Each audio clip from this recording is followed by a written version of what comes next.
You are listening to One Nation Under Crime, a historical, chronological true crime podcast. Each week, we go through our nation's history and discuss cases from each year, starting in 1800. I'm Kayla. And I'm Leah. It is Halloween. Halloweeny. And for the first time ever, we are actually recording on Halloween. On the day. On the day. So our episode's coming out a couple hours later than y'all are used to. But it is. That is because I almost got done in by a new bed yesterday. So, you try to do a good thing for your child, and that's just how things end up. It ends up almost being the end of you. It did, and it almost got me. It didn't, but here we are. So we have an interesting Halloween case this week. I'm ready. Yeah, it'll be fun. And there was actually something that was kind of like serendipitous in one of our sources this week. So that was pretty interesting. So I enjoy that. We will go ahead and hop into our sources for this week. We first up have the ever formidable murder by gaslight. I mean, and what are we going to do when we don't have that anymore? We're nearing where we're not going to have it anymore. So sad. I don't know how that's going to go, but. And then we have Smithsonian Mag, which always has really good articles. This one actually called The Desperate Would-Be Housewife of New York. Ooh, I like that. I know, a little saucy. And then we have Dayton in Manhattan, which was a blog that had a very interesting article regarding our location this week. And the serendipitous part of it, it was published October 31st of 2016. Well, there you go. I know. So our events in 1857, January 9th, the Fort Tejon earthquake occurred on January. It occurred on January 9th in Central and Southern California. It is one of the largest recorded earthquakes in the United States with an estimated moment magnitude of 7.9. It had a fault length of 225 miles. That is a natural phenomenon I never want to experience. No. And where we are, like at that, thankfully, that's not a thing. We just have the tornadoes. So there have been some in Alabama. Very small. But yes, we have had some.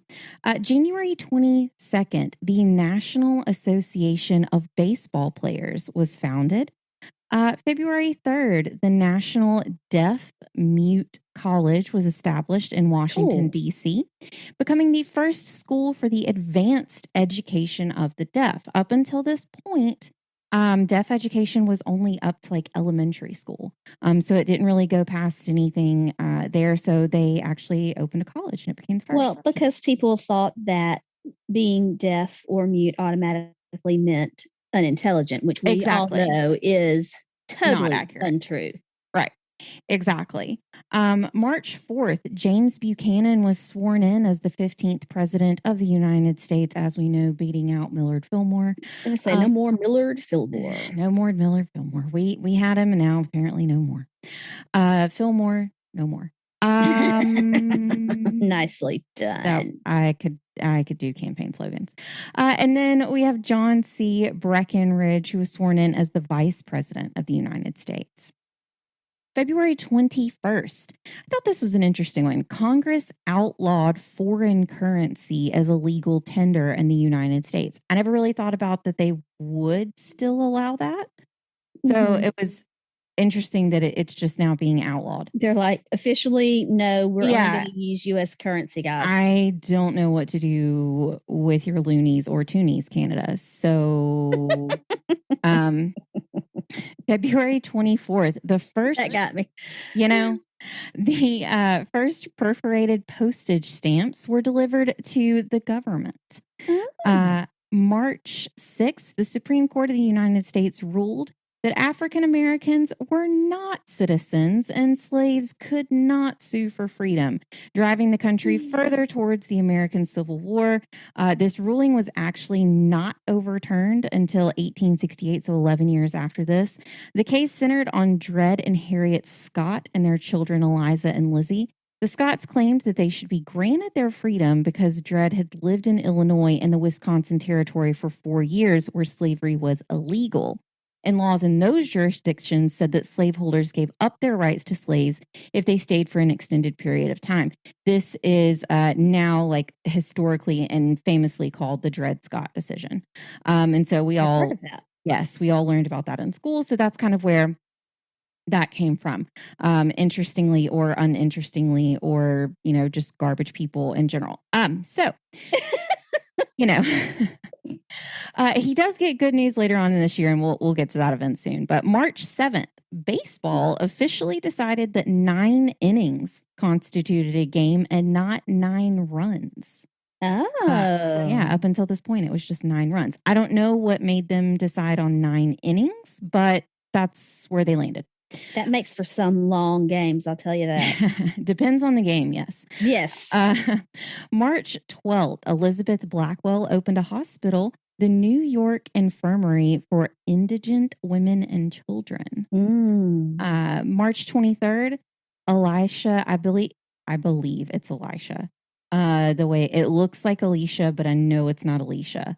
So Elisha Otis installed his first elevator at 488 Broadway in New York City. It is still there today. Very cool. I will not be taking that, but there. Note to self, if we go to that address, when we do finally get to go, do not use the elevator. It's an office building, so I think we're safe. Okay. May 25th, the Flying Eagle scent was released for circulation. May 26th, I said Dred Scott was coming back, and here he is. Dred Scott was emancipated by the Blow family. They were his, I put in quotes, original owners. I don't like that phrase, but that was the best way that I could find to explain it. But he was emancipated officially by them, which then made his family free after that decision. So, I mean, a good thing for that family. Unfortunate that this was still a thing. It didn't clear the way for every. No, yeah, definitely not. June 15th, San Francisco Waterworks was organized. July 18th, the Utah expedition left Fort Leavenworth, which began the Utah War, aka the Utah Expedition, the Utah Campaign, Buchanan's Blunder, the Mormon War, or the Mormon Rebellion. Wow. There was actually something that I thought about covering this week, which was the Meadows Massacre. And it was a part of that, where basically Mormons convinced some Native Americans in the area to attack some people who were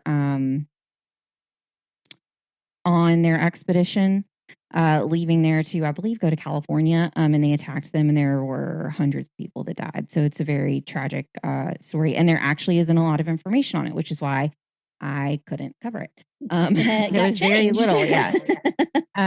August 24th, the Ohio Life Insurance and Trust Company suspended payments, which led to the Panic of 1857. Oh, that's never good. No. September 12th, the SS Central America sank off the coast of North Carolina, which killed 425 people. Oh, my. Yes. October 1st, the last residents of Seneca Village were evicted to build Central Park in New York City. So they actually had to evict everyone in the area. I never thought about how that came to be, but I guess that makes sense. Yep. They said, bye. You got to go. Sorry. You want to park here. You know what? You don't have to go home because you don't have one, but you can't stay here. So you got to go somewhere else. As like semisonic closing time starts to play in the background.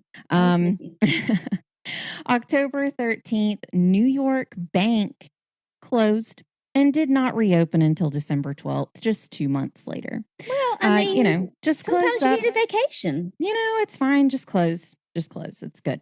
But that was a part of the Panic of 1857. So they were just like, we don't like the drama. We're just going to close. We're just going to stop service for a little while. That'll cool things off. It's like that TikTok audio. Is it me? Am I the drama? Yes, it's you. It's you, New York Bank. It is totally you. And then our undated events of 1857. The seat of government of Iowa was moved from Iowa City to modern day Des Moines. The Mormons abandoned the Las Vegas Valley of Nevada, which led to the Las Vegas that we know and some people may love today. Never been there. So I've been to the airport. I've never been at all. So, yeah. Well, I don't know how I would do in Las Vegas. That's a lot.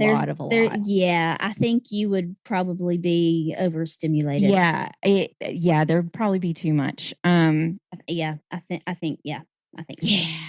And then the Maryland politician William Daniel proposed the local option for prohibition. So the local option at this time basically was kind of like what they were trying to do with the Kansas-Nebraska Act, where they were like, hey, it's up to you whether you want slavery in your area or not. Let's do the same thing with alcohol.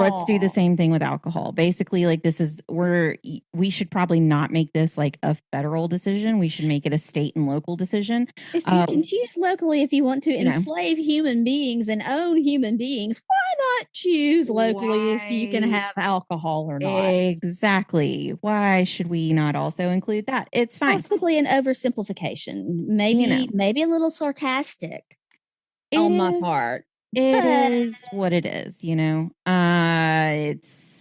just throwing it out there. A lot. And then on to our case for this week, January 30th. We are to January 30th of this year. The year just started. Already off to a rocky start. Dr. Harvey Burdell was found strangled and stabbed to death in his dental office. That did not start off as a good year for him. No. On the second floor of 31 Bond Street in Manhattan. So, as we already know, we have covered Manhattan ad nauseum at this point. And that's why the blog that I found was quite interesting, because it actually discussed the history of this building. It was there for quite a while. This was a really, we'll kind of get more into it, but it's very interesting. So this case in itself is actually infamous. It is described as being as notorious as the O.J. Simpson trial for its time. I was in high school at that time, by the way. Not at this time. No, for O.J. Except in this case, it was a woman who was on trial for murder. Ooh. Emma Augusta Hempstead was born in Brooklyn, New York in 1818. Emma's father was a rope maker who was described as zealously religious. She grew up in a poverty-stricken area and always knew that she wanted more out of life than what she was surrounded with. Much like some other women we have covered, whether they were the victim or the accused, she knew that she could use her beauty to climb the social ladder. There are a couple of ways that people could take this. Some people could see it just as, using your feminine wiles to lure men into falling in love with them, like all for the sake of money. And then others see it as simply something that comes with the territory of being a young, attractive woman in the 1800s. Using whatever you have to help you move stations. It just depends. In life. I ain't saying she a gold digger, but you ain't messing with me. I'm just saying. It's yeah. So she had goals. We'll say that. There you go. She had herself some goals. She found a way to. She tried to find those goals. I mean, we're not sure. We'll see how that turns out for her. We're not sure what the case is with Emma, but she did go on to marry George Cunningham in 1835. For added context and emphasis on this point, Emma was 19 at the time, and George was a casual 40. So 21 years between them. Age is just a number when you're in love. I mean, think about Frank and Alice on Friends. I was just saying, I'm all for dating someone who is older. Like, there's an 8-year difference between me and my boyfriend, and it works well for us personally. I don't subscribe to the theory that we all have to be similar in age. Like, for context, like Leah and I are 12 years apart. Like, but we're not dating. No, I mean, that's a good clarifier. Just so we're clear on that, we are not romantically linked. I love you, but not romantically. Yet what? Girl. But 21 years is a pretty it's a pretty massive difference. The older that is a big difference. Like, the older you get, the less the difference in years matters. For instance, like I just said, so my boyfriend, he was born in 1983. So when he was 18 and a senior in high school, I was 10 and in 5th grade in 2001.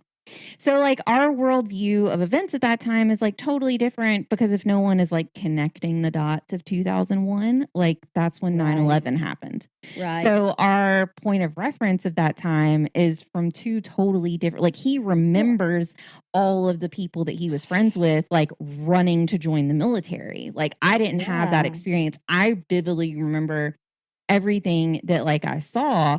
And then especially for you, because you would have been 22 at that time and you were teaching. I was teaching my very first class. Exactly. I got married in June of 2001. Exactly. So and it happened in September of 2001. It was my very first class that I taught out of college, and I was insane. Married. Like, but then if you think about it, like you fast forward to now, I'm 31. My boyfriend's 39. And Leah somehow is still 22. I mean, how did that happen? Time moves in a weird way. Time is just a concept. Time is a concept. It doesn't exist.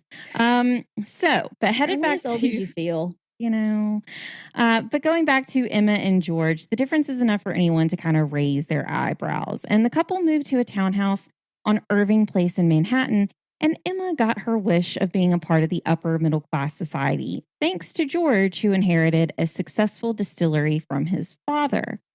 Good for her. Well, unfortunately. George was not as savvy with the business or money as his father. And just a couple of years after moving to Manhattan, they had to move back to Brooklyn. The couple ended up having 4 children throughout their time together, and times for them were so rough that George joined the California Gold Rush in 1849. No, just he joined, so he left. Just him. Yeah, he left. But he didn't strike gold in any sense in California, and came back to Brooklyn, where he actually ended up dying just a couple years later. Oh, no. So he had a sad life. Yeah. When George died, Emma was actually 34, and she inherited $10,000 from his life insurance policy, which would be over $385,000 today.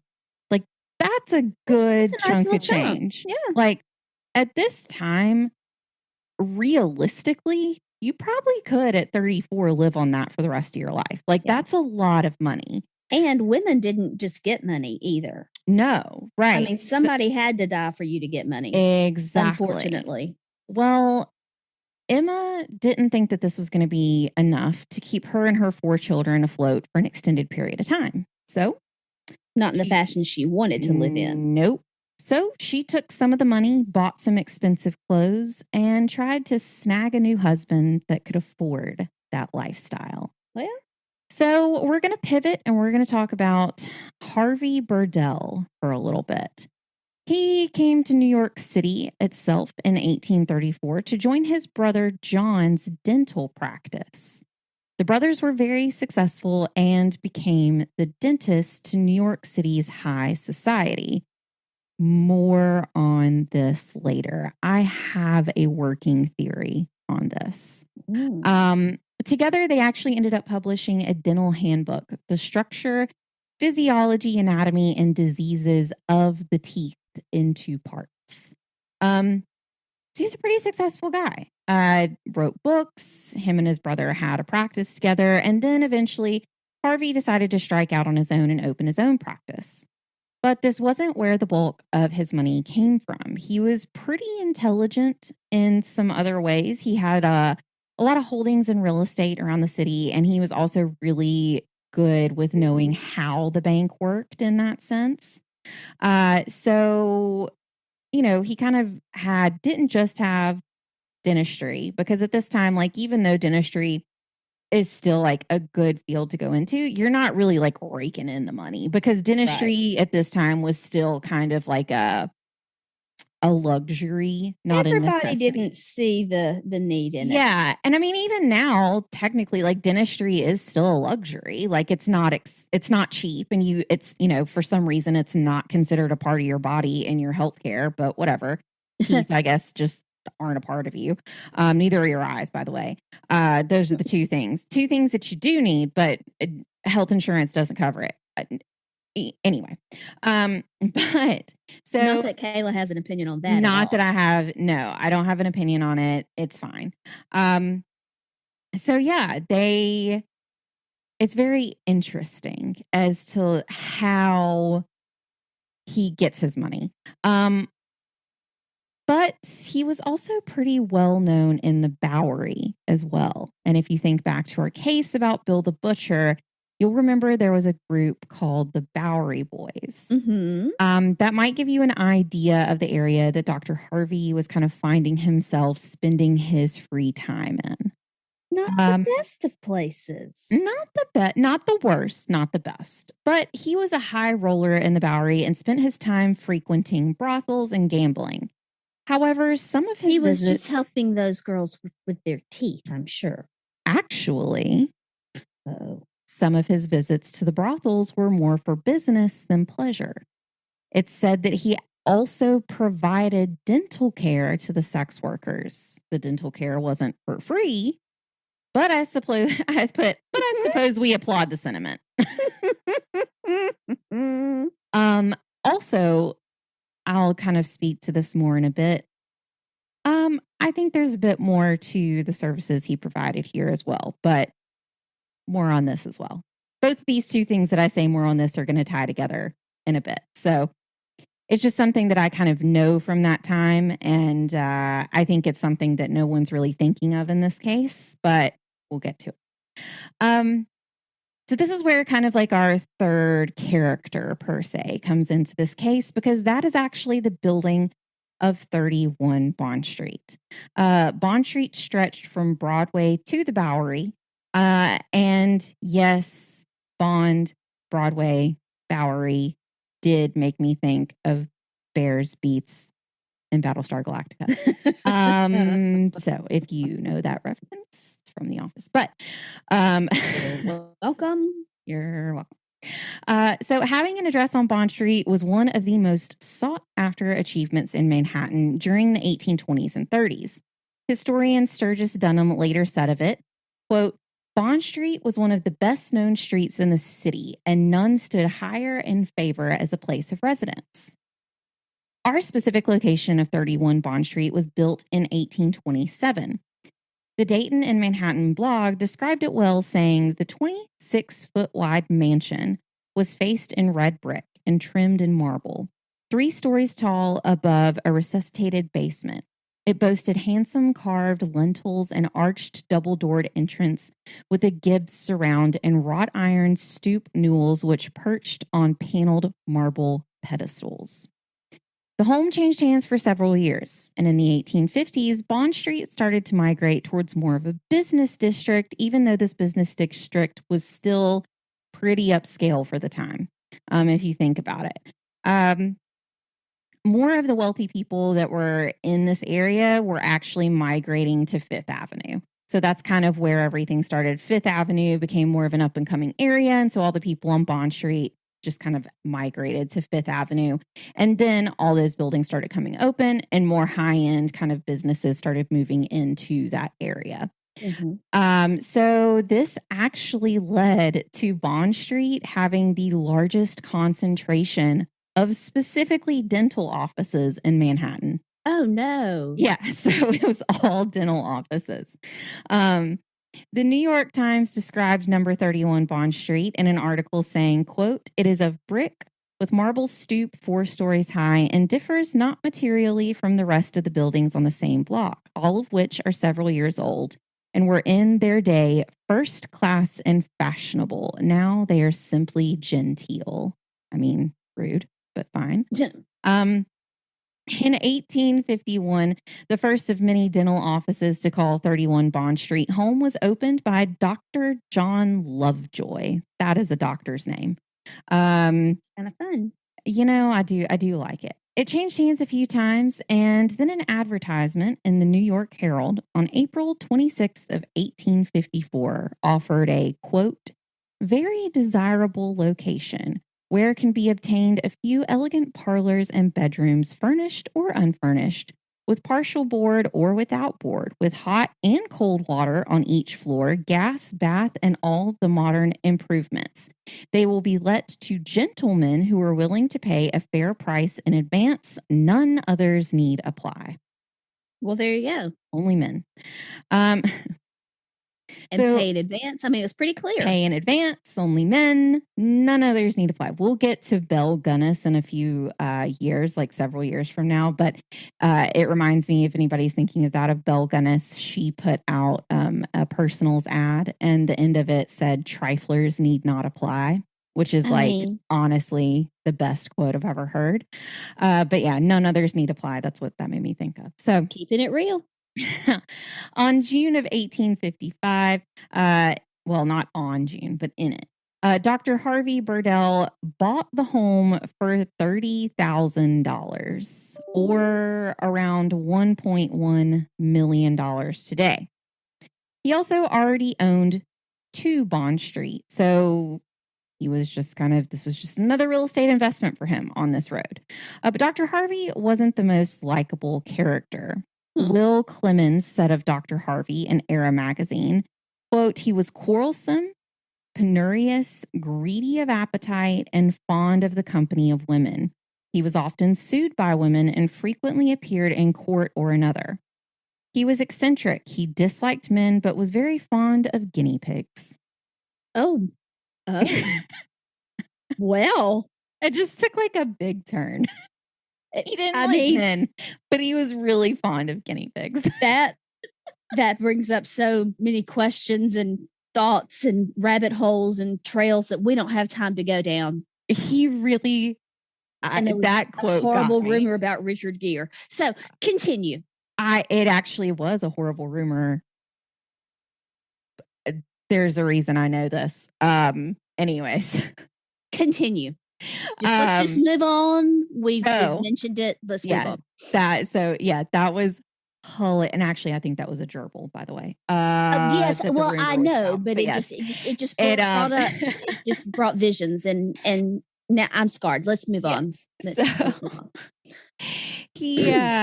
So I thought that was just such a hilarious quote. Like, that's a lot. Just everything, and then, but he was very fond of guinea pigs. You know, he had one redeeming quality. He liked guinea pigs. That's supposed to be a redeeming quality. I guess so. That's the only thing that there was. So, oh gosh. And I call him Dr. Harvey just because I think that's fun. Dr. Harvey had been engaged twice, but both times the wedding plans were broken, allegedly, due to his own behavior. He was engaged, he was engaged in 1835 to a wealthy heiress, but that ended when Dr. Harvey gave her father a black eye. Over a guinea pig. No, I mean, we don't know that for a fact. I would like to think that it is, but no. Okay, I know. I'm sorry. That forever. I'm gonna say forever. Anytime, like if I'm like, yeah, I mean, like he's kind of rude. But he's really fond of guinea pigs. You know, I mean, that's just the new. That's gonna be the new thing. But he's really fond of guinea pigs. So, continue. Then he was engaged to the daughter of a rich businessman. But in the previous article that I talked about, where he's fond of guinea pigs, Clemens also said of him, "Quote, I'm 12 today. I'm sorry. Quote." On the day set for the wedding and in the presence of the clergymen and guests, Dr. Burdell flew into a passion because of the father of the girl would not give to him before the ceremony a check for $20,000. The wedding was off. The girl married Burdell's groomsman, and the latter then pocketed the $20,000 check. I mean, I'm just saying. Mm-hmm. I'd be like, Daddy, don't you give him $1 beforehand? So she just ran off with the groomsman. Chattel to be auctioned off to the highest bidder. I absolutely love it. And then because then it was like, okay, one, we're not doing that. But also I'm gonna run off with the groomsman. And then he gets the money. Which, like, I mean, it's like, dude, he's gonna marry me without getting a check, and then but you do get a check. Exactly. Absolutely not. It was quite interesting. That is not cool. That's one thing that just burns me up about that time period. Women were treated just as an asset to be auctioned off. I know. Like just a business deal. Yeah. Yeah, it's a rough one. That bothers me because that's not, I mean, it's not slavery. I'm not saying that, but it is. It's akin. It is similar, but not. Diminishes it. I think what you're saying, it diminishes it to a business transaction. Yes, it's like it makes you like a piece of property and not exactly a family member, not your child. Exactly. Like it's like, oh, here, thank you for taking this person off of my hands. Exactly. So it's like a piece of property, exactly, and not your child that you're supposed to love. Yeah, it's a lot. I don't love it. So when Dr. Harvey moved to 31 Bond Street, he rented the rooms on the upper floors, but the women he hired to manage the boarding house kept changing due to his temper. He was a prominent member of the New York Historical Society, despite his surly attitude, and also a director in the Artisans Bank. He was described as a, quote, fine-looking man, well-proportioned, and of singularly youthful appearance, who was also fond of guinea pigs. I added that last part on. But so, I mean, apparently, like, that's how he kept getting women. Like, he was attractive, but he was rude. And then they got to know him. Exactly. And then they were like, oh, okay, this is not what I wanted. A minute. Yeah. Well, he ended up hiring a Miss Emma Augusta Hempstead Cunningham to manage the boarding house. Emma moved in and had her two oldest daughters, Margaret, Augusta, and Helen, help around the home. The front and back parlors on the first floor were used as reception rooms and were richly furnished. On the second floor, the front room was occupied by Dr. Harvey as they called it his sleeping apartment. I guess because it was branched out into different rooms. So that was his sleeping apartment. But the rear room was his dental office and operating room, measuring around 15 by 20 feet. One of the other residents that lived there was John J. Eckel, who was actually one of Emma's lovers and had lived near her before as well. The other was a gentleman named George Vale Snodgrass. Snodgrass. We love a Snodgrass, I gotta say.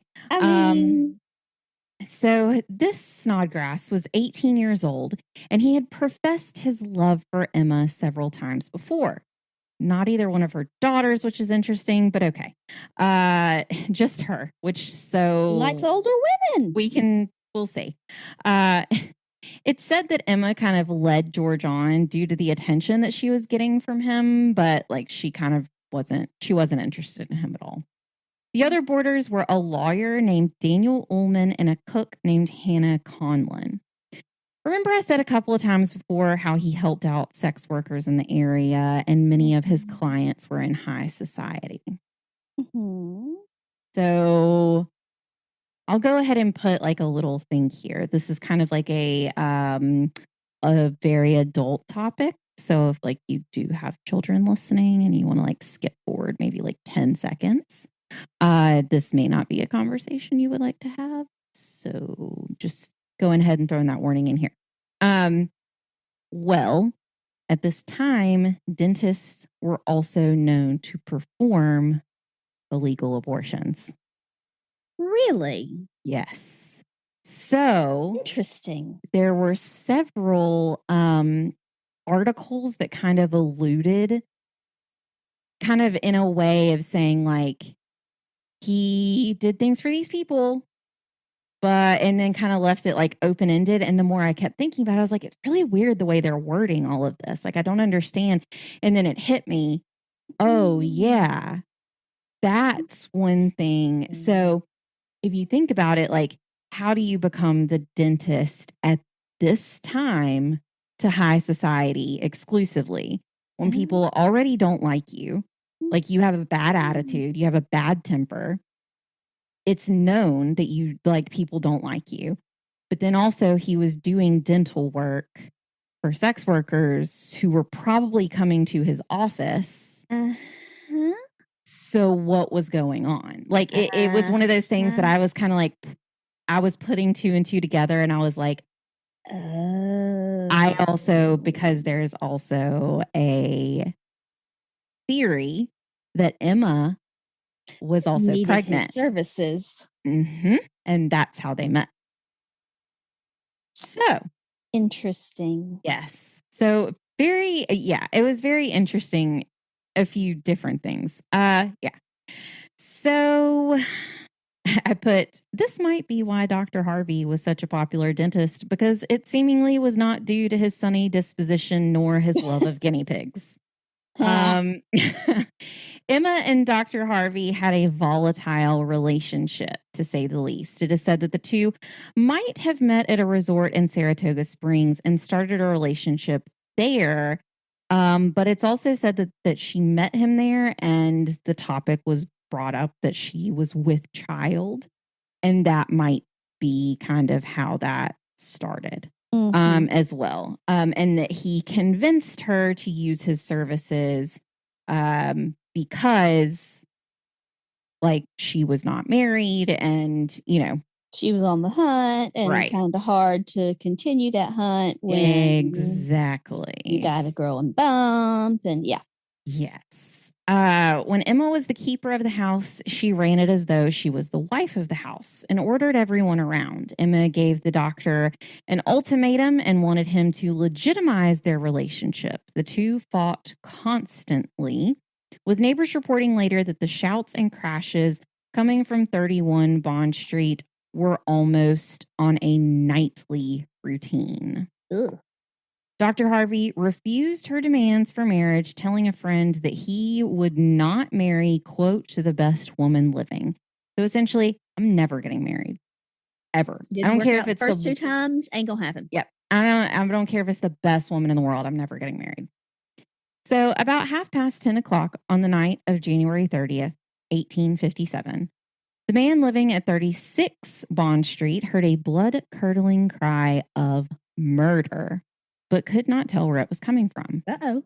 The following morning, the boy hired to start the fire in the dentist office. So like at this time, this was very common for you to have someone, just like people delivered milk to your house. Some people would have young men come around and start fires in their business before they got there in the morning, so that by the time they got there, it would already be like all toasty and warm for them. So this boy, that was part of his job, was to come in the morning and start the fire in the dentist office, so that by the time Dr. Harvey was ready for the day, like the office was all nice and toasty, and he was good to go. Well, he got a surprise. Yeah. When he opened the office door, he found the doctor's mutilated body lying face down on the floor in a pool of blood. Mutilated. With blood spattered more than 5 feet up the wall. Ugh. Yeah. The details of the condition of the body and the crime scene were reported in gruesome detail in the daily papers, and it was dubbed the Bond Street Tragedy, which is the title of our episode today.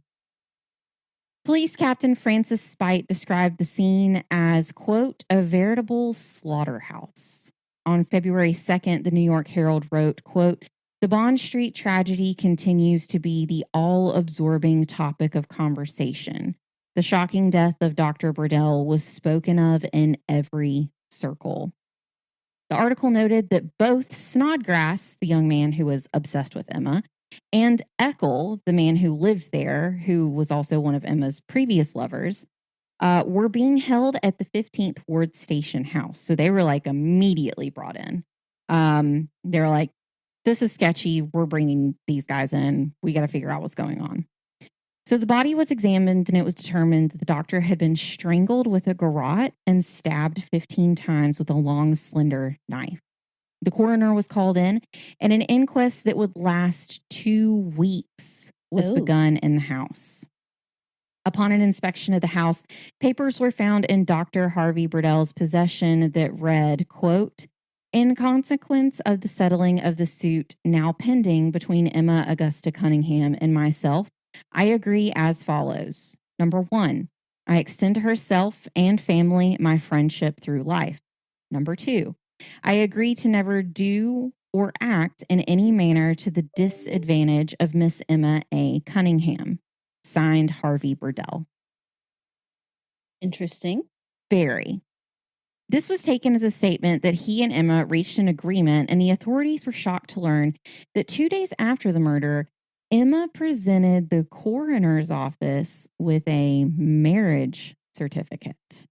Oh. Not only was she Dr. Harvey's grieving widow and devastated by his death, she was also the sole heir of his $100,000 fortune and the Bond Street townhouse. Interesting. Emma was not allowed to attend the funeral of her alleged husband, which attracted a crowd of over 8,000 people. Mercy. But she was allowed to pay her last respects. She was taken to see his body before the coffin lid was screwed shut, and amid hysterical tears, she said, quote, oh, I wish to God you could speak and tell me who done it. Okay. Following the Grace Church services of Dr. Harvey Burdell, the body was taken to Brooklyn's Greenwood Cemetery, where an odd incident occurred. Keep in mind, Emma's not there. She was not allowed to attend. Yeah, why was she not allowed to attend? Because she was a suspect. Okay. So they wouldn't let her attend. And they couldn't prove she was actually the wife. So they were like, well, we'll let you see him before that, and we'll see. So yeah, an odd incident happened. A woman that's only known by the name Williams arrived claiming to be a relative of Dr. Harvey. She entered the reporter's carriage and stated that she had chosen the burial plot herself. She lashed out at Emma, saying loudly, quote, the doctor's sentiments toward Miss Cunningham were well known to his friends, that he always expressed the utmost aversion to her, and to use his own words, would rather be torn into pieces with hot pincers than marry her. Wow. Yeah. Loved guinea pigs, though. She then reported to the dentist. She then reported that the dentist made a will about a year earlier, and that she thought it was probable that the same had either, it was probable that the will had either been stolen or replaced with the one that she knew was done a year earlier. Her protests were in reaction to Emma's testimony at the coroner's inquest that they had been secretly married. Later, the testimony by the Reverend Marvine, who performed the marriage, caused more questions than answers. Oh, dear. He was unable to identify either Dr. Harvey, whose body he had already viewed, nor Emma as the two he had married. But he was certain that Emma's daughter, who was Margaret Augusta, had been one of the witnesses. He added, quote, that as this party left the house, the supposed Miss Burdell requested that no publication of the marriage be made. So were they married in secret? Like, what's going on here? It's odd. Once it was surmised that the murderer was left-handed and Emma was also left-handed, she was indicted on charges of murder. John Eckel, the man she had relations with who lived at the house, was also held with suspicions of accessory, while George Snodgrass was let go. The murder trial drew enormous crowds, with every available inch of space in the church house turned courtroom occupied. Apparently 2,000 people showed up to witness this court trial. Compared to the inquest, the trial of Emma Cunningham was very short, lasting only 3 days. At her trial, the prosecution relied on physical evidence. The murderer was almost certainly left-handed. Emma was left-handed. Emma's attorney, Henry Lauren Clinton, pointed out that while his client did lead with her left hand, so did who knows how many other people. Like, how many people in New York City are left-handed? Not as many that are right-handed. I mean, true, but you can't just say, I mean, that's true. She's left-handed. She did it. That's true. His argument was, okay, how many other people are left-handed? I mean, that's true. What? What? That can't be your sole. Exactly. And that was the only thing that they had. Yeah. He also said that by this point, Emma was in her mid-30s. Oh, gosh. Leah wouldn't know what that is at the only age of 22. Absolutely. Emma was an aging woman who was suffering from rheumatism. Dr. Harvey had 12 inches of height and 100 pounds on her. Even if she'd wanted to, how could such a delicate creature commit such a physically demanding act? I mean, I understand being delicate. You know, assuming the authenticity of Emma's marriage to Dr. Harvey, the defense asked why she would murder a husband with a steady and sizable income. They also posited many others who wished the doctor dead. After all, he regularly engaged in sexual activity with his dental patients, preferring girls in their late teens. He owed gambling debts and was cheap to the point of cruelty, almost starving his servants. He'd been especially abusive, and especially abusive to Emma. Court papers alluded to a variety of sexual assaults, verbal abuse, and humiliation that occurred towards Emma. And then I would also like to put in there the other part of why we might think he was popular among the higher crowds and sex workers. So he was not a liked man by any means. And so that's what they're saying is, like, one, he was abusive. He was not liked. Two, he was having relations with some of his dental patients who, by the way, he preferred girls in their teens, their late teens. So there's a never-ending list of people who could be his enemies. And he also had gambling debts. So, like, pick someone. Throw a rock, and there's probably somebody who had an issue with him. Don't throw a rock at a guinea pig. That would not be kind. The guinea pigs did nothing, and he loved them. So, though the judge did his best to suppress negative testimony on Dr. Harvey Burdell's reputation, the defense did their job well. On May 12th of 1857, the jury acquitted Emma in less than 2 hours. The press printed, quote, "The wicked woman had gotten away with murder." The wicked woman. Wicked woman. And John Eckel was never tried because he couldn't be tried as an accessory because she wasn't, charged with murder. She wasn't guilty of the murder. So the question of the legitimacy of the marriage was being determined by the surrogate court. The decision was expected in late August of 1857. And eyebrows were raised as Emma began to appear in court looking noticeably fuller around her midsection. Ruh-roh. Yes, she said she was pregnant with her late husband's child, and she would not submit to an examination by any physician but her own. From her initial pregnancy announcement, whispers to the effect that she was patting her gowns with pillows and faking being tired, among all the other symptoms, everybody was like, that's a pillow, and she doesn't look tired. She just doesn't look good. Apparently, that's what was going around. Well, I mean, maybe she really was exhausted because even if it was a ruse, I'm sure it would have been exhausting to keep up a ruse. She was an aging woman in her mid-30s. I mean, so we also have to know that as well. Decrepit. Oh, I know. Just one foot in the grave, honestly. From what I hear. In early August, she appeared in public with an infant, hoping to silence the rumors that she'd been anything other than a devoted wife and mother. While she swore the child was the product of her marriage, she had in fact purchased the child for $1,000 from a woman who could not take care of the child. Oh, dear. The would-be mother went so far as to stage a birth scene at her home. The New York Daily Times reported, quote, about 10:30, both physicians entered, and in due form, Miss Cunningham was, quote, brought to bed. A fictitious afterbirth had been prepared, and a large pail full of lamb's blood. The bloody sheets of Miss Cunningham's bed and the placenta stowed away in a cupboard completed this mock confinement, which had also been systematically accompanied with imaginary pains of labor. I mean, well thought out. Yeah. District Attorney Abraham Oakley Hall had been skeptical of her pregnancy from the start. And after Emma presented this baby as her own, he produced the baby's mother.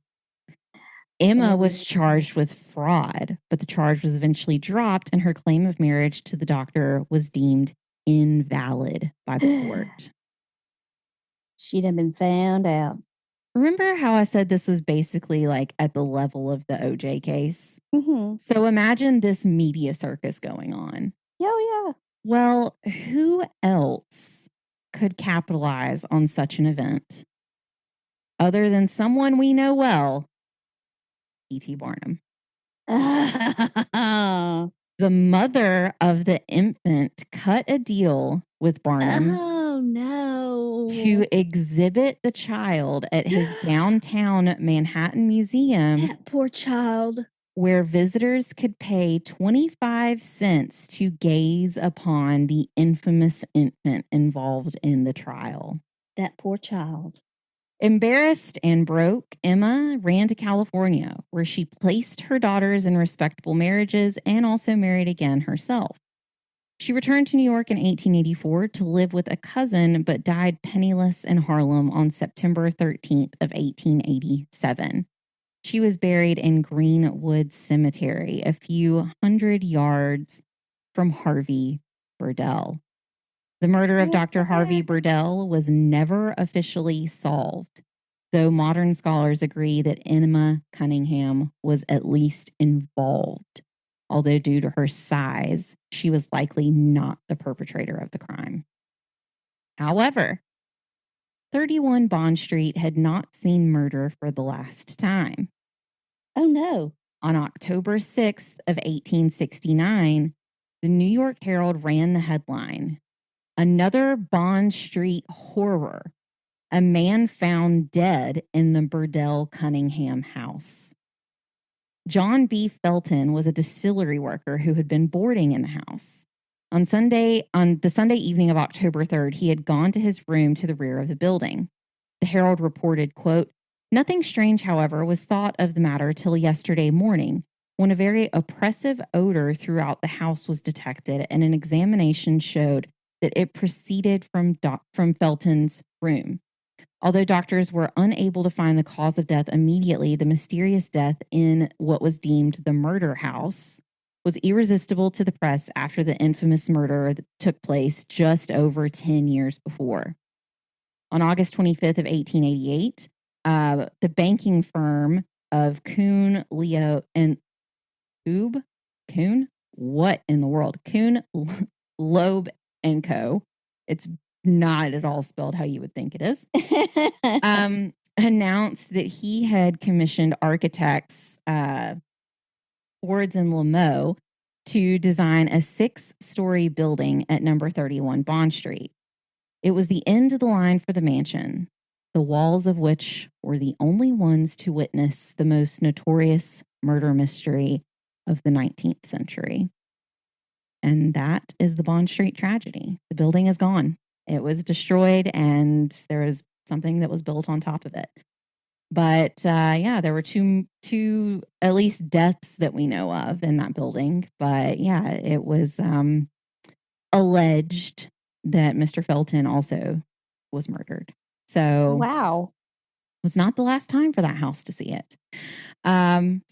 So that is our Halloween case. I hope that our recording today has not been totally terrible. We've had difficulties, people. Been a day.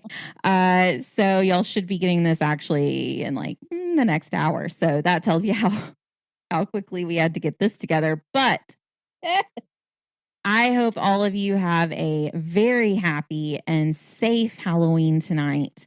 Yes. I know a lot of you had Halloween celebrations this past weekend, and I hope all of you had a wonderful time. This is officially the close of spooky season. So this is when I go. Now we start with thankful season. This is when I go back into hibernation. And I just blossom. And Leah bursts out of her cocoon into Christmas. That's right. Just hear those. Nope, it's too soon. Too soon. That was just for your benefit, love. The sun has not set on October yet. So okay, I'll hold it in. We have a website where you can find any and all ONUC information you are looking for. We are pretty much One Nation Under Crime everywhere you can find us. Our website is onenationundercrime.com. And if you love our podcast as much as we do, please go give us a 5-star review on Apple Podcasts. 5 stars only. We've had this discussion before. Do not ruin my Halloween season. It would be rude, honestly. Especially after the day she had yesterday, guys. We need some pick-me-ups. It was a rough time, we'll say. So we do have a Patreon. If you would like to join that and help with the cost of making and hosting the show, you are more than welcome to. We appreciate you guys for listening to this week's hopefully good and clear audio episode. Wonderful episode. So we will see you guys here, same time, different crime, next week. And remember, there isn't always liberty and justice for all, even if you're fond of guinea pigs. Especially if you're fond of guinea pigs, depending on how you're fond of them. Goodbye.